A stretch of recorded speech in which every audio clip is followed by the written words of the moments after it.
Hello friends, welcome to स्टडीगर। मैं हूं आपका दोस्त प्रभाकर। आज के इस लेक्चर में हम डिस्कस करेंगे 6 जुलाई 2023 के मोस्ट इंपॉर्टेंट करंट अफेयर्स के क्वेश्चन।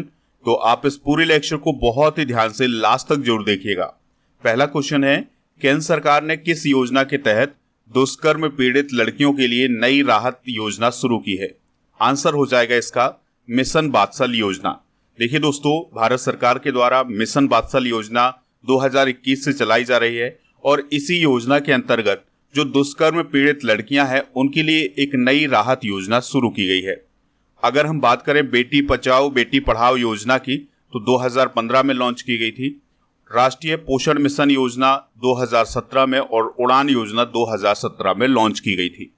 दोस्तों, केंद्र सरकार के द्वारा उन नाबालिग लड़कियों के लिए यह योजना शुरू की गई है जिनका रेप होता है और वो गर्भवती हो जाती हैं और उनका परिवार उनका परित्याग कर देता है। तो ऐसी नाबालिग लड़कियों के लिए यह नई राहत योजना शुरू की गई है। तो इस योजना के तहत जो नाबालिग लड़कियां होंगी उनको आश्रय दिया जाएगा, भोजन की व्यवस्था की जाएगी और कानूनी सहायता भी प्रदान की जाएगी। दोस्तों, बात करें मिशन बात्सल्य की, तो इसका आरंभ 2021 से हुआ था और यह स्वास्थ्य और परिवार कल्याण मंत्रालय के द्वारा क्रियान्वित किया जाता है। याद रखिएगा कि स्वास्थ्य और परिवार कल्याण मंत्री कौन है? मनसुख मंडाविया जी। दोस्तों, इस योजना का क्रियान्वयन 1 अप्रैल 2022 से शुरू हुआ था। दोस्तों, अब हम केंद्र सरकार की प्रमुख योजनाएं डिस्कस करते हैं कि कौन सी योजना कब शुरू हुई थी। तो जनधन योजना 2014 में, स्किल इंडिया 2014 में, मेक इन इंडिया 2014 में। इसके अलावा बेटी बचाओ बेटी पढ़ाओ, प्रधानमंत्री मुद्रा योजना, डिजिटल इंडिया मिशन, ये सभी 2015 में लॉन्च की गई थी। प्रधानमंत्री उज्ज्वला योजना और नमामि गंगे योजना 2016 में, और दोस्तों उड़ान योजना 2017 में, खेलो इंडिया स्कूल गेम 2018 में, जल जीवन मिशन 2019 में लॉन्च किया गया था, और प्रधानमंत्री गरीब कल्याण योजना भी 2019 में, प्रधानमंत्री स्वनिधि योजना 2020 में, और पीएम मित्रा योजना 2021 में और इस्माइल योजना 2022 में लॉन्च की गई है।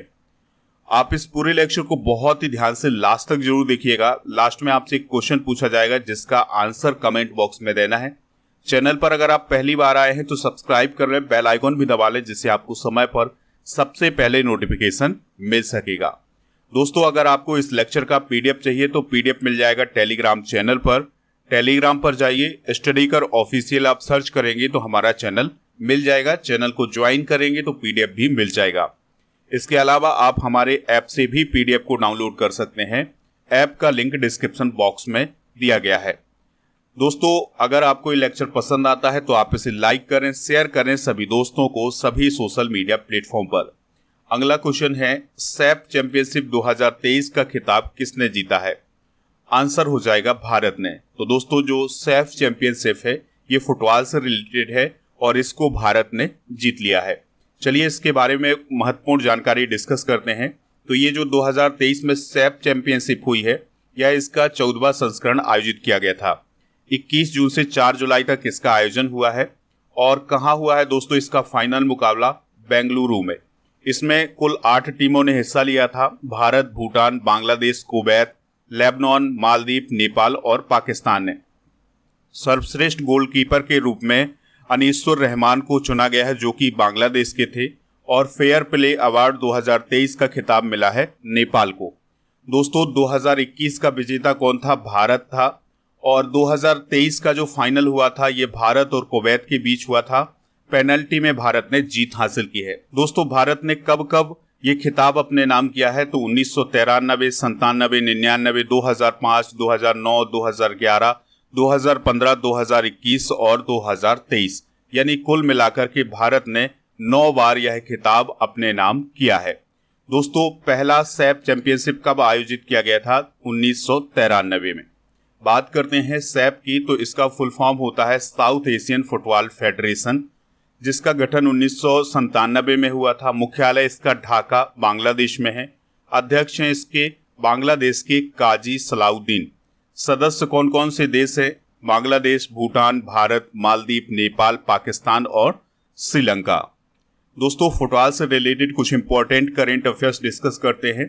तो 32वां डूरंड कप जो कि फुटबॉल से रिलेटेड है वो कोलकाता में आयोजित किया जाएगा। फीफा पुरुष रैंकिंग में भारत की जो फुटबॉल टीम है वो 100वें स्थान पर पहुंच गई है और अर्जेंटीना पहले स्थान पर है। क्रिस्टियानो रोनाल्डो ने 200 अंतर्राष्ट्रीय मैच खेलने का अभी हाल ही में गिनीज वर्ल्ड रिकॉर्ड बनाया है। सऊदी अरब 2027 के एशियाई कप फुटबॉल टूर्नामेंट की मेजबानी करेगा। फीफा अंडर 17 विश्व कप 2023 का आयोजन इंडोनेशिया में किया जाएगा और फीफा अंडर 20 विश्व कप 2023 किसने जीता है? उरुग्वे ने जीता है। अगला क्वेश्चन है, पीएम मोदी ने साईं हीरा ग्लोबल कन्वेंशन सेंटर का उद्घाटन किस राज्य में किया है? तो दोस्तों ये उद्घाटन किया है आंध्र प्रदेश में। ठीक है, यहाँ पर बात आई है छत्तीसगढ़ की। तो छत्तीसगढ़ से हम क्या रिलेट कर सकते हैं? तो छत्तीसगढ़ के नागरी दुबराज चावल को अभी हाल ही में जीआई टैग मिला है और राजस्थान के डोगना में लिथियम के भंडार पाए गए हैं। और इससे पहले लिथियम के भंडार कहाँ पाए गए थे दोस्तों? जम्मू कश्मीर में। ठीक है, और दूसरे नंबर पर कहाँ पाए गए हैं? राजस्थान के डोगना में। और यहाँ पर बात आई है हरियाणा की। तो हरियाणा में अभी एक योजना शुरू की गई है कि जो पद्म पुरस्कार विजेता हैं उन्हें 10,000 रुपये प्रति माह पेंशन दी जाएगी। दोस्तों पीएम नरेंद्र मोदी ने अभी हाल ही में वीडियो कॉन्फ्रेंसिंग के माध्यम से आंध्र प्रदेश के पुट्टपर्थी में साईं हीरा ग्लोबल कन्वेंशन सेंटर का उद्घाटन किया है। अब यहाँ पर बात आई है उद्घाटन की। तो प्रधानमंत्री जी के द्वारा अभी हाल ही में किए गए उद्घाटन या शुभारंभ, कौन कौन सी चीज़ों का शुभारंभ किया गया है उसको एक बार डिस्कस करते हैं। तो पीएम मोदी ने अभी हाल ही में मध्य प्रदेश में राष्ट्रीय सिकल सेल एनीमिया उन्मूलन मिशन का शुभारंभ किया है। और पीएम मोदी ने नई दिल्ली में 17वीं भारतीय सहकारी कांग्रेस का अभी हाल ही में उद्घाटन किया है। और प्रधानमंत्री नरेंद्र मोदी ने भोपाल के रानी कमलापति रेलवे स्टेशन से अभी हाल ही में 5 नई वंदे भारत ट्रेनों को हरी झंडी दिखाई है। केंद्र ने युवा पेशेवरों के कौशल को बढ़ाने के लिए आई गॉट प्लेटफॉर्म पर अभी हाल ही में दक्षता पाठ्यक्रम संग्रह लॉन्च किया है, जिसको किसने लॉन्च किया था? पीएम मोदी जी ने लॉन्च किया था। विश्व पर्यावरण दिवस यानी 5 जून के अवसर पर पीएम नरेंद्र मोदी जी ने आर्द्रभूमि मैंग्रोव संरक्षण के लिए अमृत धरोहर और मिष्टी योजनाओं की शुरुआत की है। यानी अभी हाल ही में 5 जून को अमृत धरोहर और मिष्टी योजना की शुरुआत पीएम नरेंद्र मोदी जी के द्वारा की गई है। दोस्तों अगला क्वेश्चन है, नेशनल साइबर सिक्योरिटी कोऑर्डिनेटर कौन नियुक्त किए गए हैं? तो वो नियुक्त किए गए हैं दोस्तों MU नायर। कौन नियुक्त किए गए हैं? MU नायर। और यहाँ पर बात आई है निर्मला लक्ष्मण की। तो निर्मला लक्ष्मण जो हैं वो द हिंदू ग्रुप की नई अध्यक्ष चुनी गई हैं। संजय वर्मा जो हैं MRPL के MD बने हैं। और अमरेंदु प्रकाश, इनको जरूर याद रखिएगा, steel authority of India limited के अध्यक्ष बने हैं, यानी सेल के अध्यक्ष बने हैं। दोस्तों सरकार ने लेफ्टिनेंट जनरल MU नायर को नेशनल साइबर सिक्योरिटी कोऑर्डिनेटर के रूप में नियुक्त किया है। और जो MU नायर हैं इन्हें साइबर युद्ध, सिग्नल इंटेलिजेंस और संचार और सूचना प्रौद्योगिकी के क्षेत्र में विशेष अनुभव है। तो इसी अनुभव को देखते हुए उन्हें नेशनल साइबर सिक्योरिटी कोऑर्डिनेटर नियुक्त किया गया है। दोस्तों हाल ही में की गई प्रमुख नियुक्तियां डिस्कस करते हैं। तो पीएम प्रसाद जो है वो कोल इंडिया के अध्यक्ष और MD बने हैं। तुषार मेहता भारत के सॉलिसिटर जनरल बने हैं। ब्रजेंद्र नवदीप जो है WTO में भारत के स्थायी प्रतिनिधि बने हैं, यानी इनका कार्यकाल बढ़ाया गया है। रोहित जाबा हिंदुस्तान यूनिलीवर के MD और CEO बने हैं। हसमुख अदिया गिफ्ट सिटी के नए चेयरमैन बने हैं। स्वामीनाथन जानकी रमन RBI के नए डिप्टी गवर्नर बने हैं। और डेनिस फ्रांसिस UNGA के 78वें अध्यक्ष बने हैं। INS सुनैना द्वारा किस देश का दौरा किया गया है? आंसर हो जाएगा मोजाम्बिक। दोस्तों भारतीय नौसेना के एक जहाज जिसका नाम है INS सुनैना, तो उसके द्वारा अभी हाल ही में मोजाम्बिक की यात्रा की गई है। यहाँ पर ऑप्शन को डिस्कस करते हैं। तो दोस्तों तंजानिया का नाम आया है। तो तंजानिया में IIT मद्रास जो है अपना पहला अंतर्राष्ट्रीय परिसर स्थापित करने वाला है। सीरिया जो है दुनिया का सबसे बड़ा नार्को स्टेट बना है। ग्रीस में अभी हाल ही में प्रधानमंत्री बने हैं किरियाकोस मित्सोताकिस। दोस्तों भारतीय नौसेना के जहाज INS सुनैना ने मोजाम्बिक की बीरा बंदरगाह का दौरा किया है। किस बंदरगाह का दोस्तों? बीरा बंदरगाह का। और ये जो दौरा किया गया है INS सुनैना के द्वारा मोजाम्बिक का, इसका उद्देश्य है भारत और मोजाम्बिक के बीच सौहार्दपूर्ण संबंधों को स्थापित करना, क्योंकि भारत की एक पॉलिसी है कि वह अपने समुद्री पड़ोसियों के साथ एक सौहार्दपूर्ण संबंध स्थापित करना चाहता है। बात आई है मोजाम्बिक की, तो मोजाम्बिक किस महाद्वीप में है? तो यह अफ्रीका महाद्वीप में है। कैपिटल है इसकी मापुटो और यहाँ के जो राष्ट्रपति हैं वो हैं फिलिप न्यूसी और यहाँ की करेंसी है मेटिकल। क्या है दोस्तों? मेटिकल। अगला प्रश्न है, राष्ट्रीय अनुसूचित जनजाति आयोग के अध्यक्ष कौन थे जिन्होंने अपने पद से इस्तीफा दे दिया है? आंसर हो जाएगा हर्ष चौहान। तो दोस्तों Harsh Chauhan national commission for scheduled tribe के चेयरमैन थे, तो उन्होंने अपने पद से इस्तीफा दे दिया है। यहाँ पर ऑप्शन की अगर हम बात करें तो विजय सापला जो है वो एससी आयोग के अध्यक्ष हैं और रेखा शर्मा राष्ट्रीय महिला आयोग के अध्यक्ष हैं और Manoj Soni Union Public Service Commission के अध्यक्ष हैं। हर्ष चौहान ने अपना कार्यकाल पूरा होने से 8 महीने पहले ही राष्ट्रीय अनुसूचित जनजाति आयोग के अध्यक्ष पद से इस्तीफा दे दिया है। उनकी नियुक्ति कब की गई थी? 2021 में।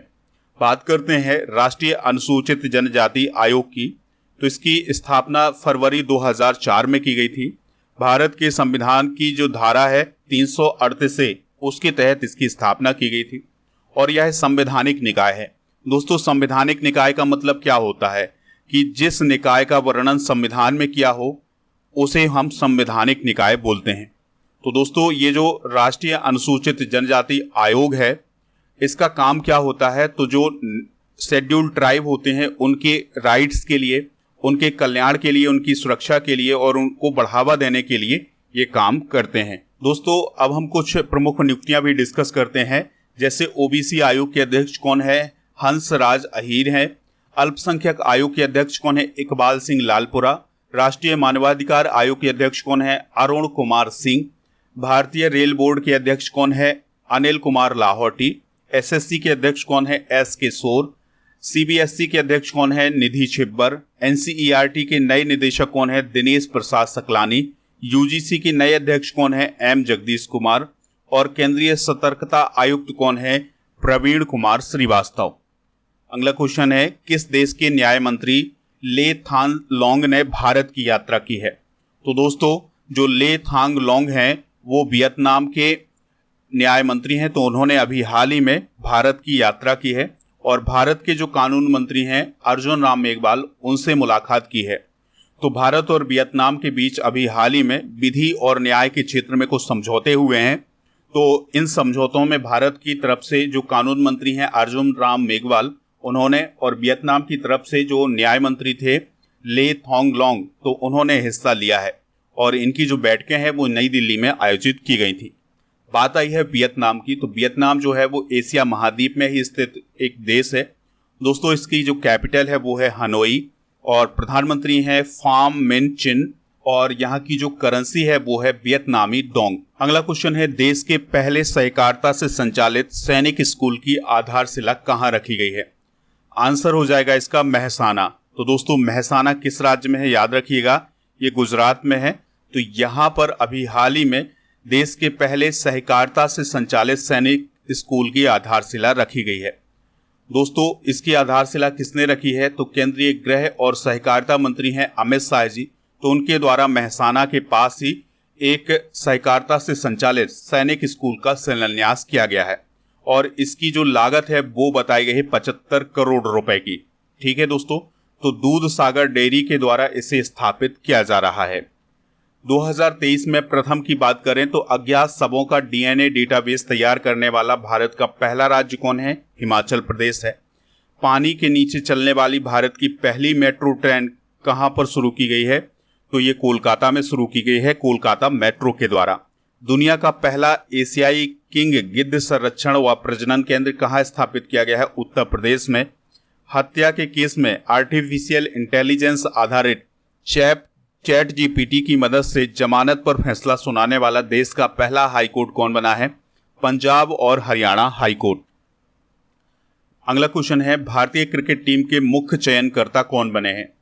आंसर हो जाएगा अजीत आगरकर। कौन बने हैं दोस्तों? अजीत आगरकर।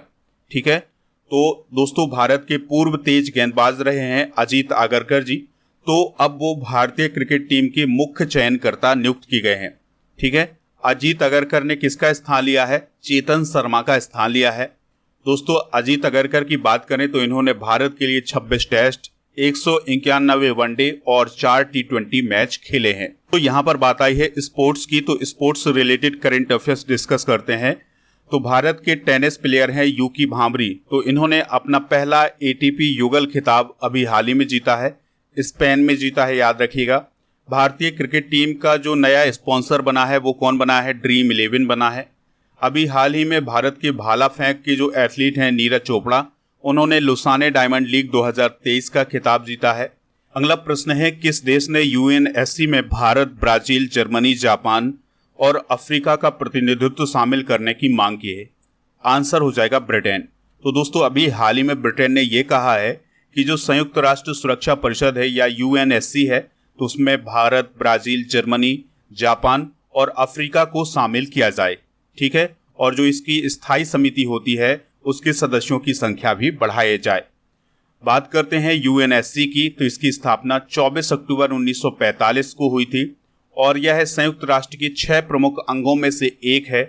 इसके 15 सदस्य होते हैं, जिसमें से 5 स्थायी सदस्य होते हैं, 10 अस्थायी सदस्य होते हैं। और जो अस्थायी सदस्य होते हैं इनका कार्यकाल 2 साल का होता है।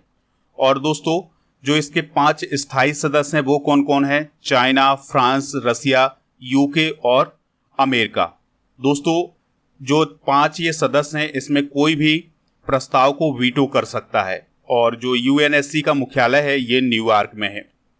चलिए अब कल के करंट अफेयर्स को रिवाइज करते हैं, फिर इसके बाद जनरल नॉलेज के पिटारे को डिस्कस करेंगे और लास्ट में पूछेंगे आपसे एक क्वेश्चन जिसका आंसर आपको कमेंट बॉक्स में देना है। कल का पहला क्वेश्चन था कोल इंडिया के नए चेयरमैन और MD कौन बने हैं? PM प्रसाद बने हैं। अंतर्राष्ट्रीय छात्रावास मधुमास का उद्घाटन कहाँ किया गया है? नई दिल्ली में। किसकी अध्यक्षता में SCO का वर्चुअल समिट आयोजित हुआ है? नरेंद्र मोदी जी की। मैलोरका चैंपियनशिप में भारत के यूकी भांभरी ने किसके साथ अपना पहला ATP युगल का खिताब जीता है? लॉयड हैरिस के साथ। किस राज्य में जगन्ना अम्मा बोडी योजना का 4था संस्करण शुरू हुआ है? आंध्र प्रदेश में। संसदीय स्थायी समिति ने सभी हितधारकों से किस मुद्दे पर विचार मांगे हैं? समान नागरिक संहिता पर। श्रावणी मेले का आयोजन किस राज्य में किया जा रहा है? झारखंड में। और वैश्विक शांति सूचकांक 2023 में भारत की रैंक क्या है? 126 है। अंतर्राष्ट्रीय प्लास्टिक बैग मुक्त दिवस कब मनाया गया है? 3 जुलाई को। और ऑस्ट्रियाई ग्रैंड प्रिक्स 2023 का खिताब किसने जीता है? मैक्स वेरस्टैपेन ने जीता है। दोस्तों आज के जनरल नॉलेज के पिटारे में हम डिस्कस करेंगे GK के कुछ इंपॉर्टेंट MCQs।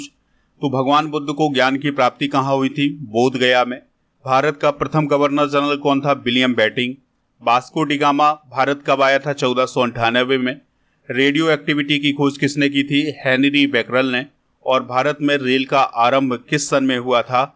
1853 में। दोस्तों कल के करंट अफेयर्स में जो क्वेश्चन पूछा गया था उसका आंसर था नरेंद्र मोदी, तो सभी ने इसका आंसर नरेंद्र मोदी दिया है। तो दोस्तों इसी प्रकार से आपसे जो क्वेश्चन पूछा जाए उसका आंसर आप कमेंट बॉक्स में जरूर दीजिएगा। आज का जो क्वेश्चन है सैफ चैंपियनशिप 2023 का खिताब किसने जीता है? तो जो भी इसका राइट आंसर हो कमेंट बॉक्स में जरूर बताइएगा, हमें इंतजार रहेगा आपके आंसर का। मिलते हैं नेक्स्ट लेक्चर में। जय हिंद, वंदे मातरम।